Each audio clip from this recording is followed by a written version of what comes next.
سامعین کرام السلام علیکم ورحمۃ اللہ وبرکاتہ۔ بسم اللہ الرحمن الرحیم۔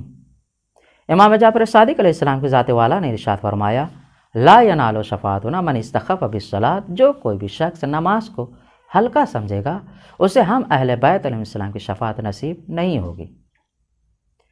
اور نماز کو ہلکا سمجھنا اسے دو طریقے سے بیان کیا گیا ہے۔ پہلا طریقہ یہ کہ جو نماز کی اہمیت، اس کی عظمت، اس کی رفعت، اس کے مقام اور مرتبے کو بیان کیا گیا ہے، انسان اس کا انکار کر دے۔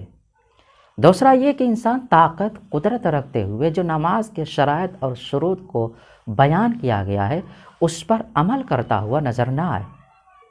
اور اس کی بہت سی مثال ہیں، جیسے نماز کو خضوع و خشوع کے ساتھ انجام دینا چاہیے، پاک اور صفائی کے ساتھ انجام دینا چاہیے، یا نماز کو اول وقت پر پڑھنا چاہیے، لیکن انسان اس کو تاخیر سے بچا لاتا ہے، تو اس کے بارے میں یہ کہا جاتا ہے کہ یہ شخص نماز کو ہلکا سمجھ رہا ہے، اور جو کوئی بھی نماز کو ہلکا سمجھتا ہے اسے اہل بیت علیہ السلام کی شفاعت نصیب نہیں ہوگی۔ ایک شخص نماز پڑھ رہا ہے مگر نماز کو ہلکا سمجھ رہا ہے، اسے شفاعت نصیب نہیں ہوتی ہے، تو ان لوگوں کے بارے میں کیا کہا جائے گا جو نماز ہی نہیں پڑھتے ہیں،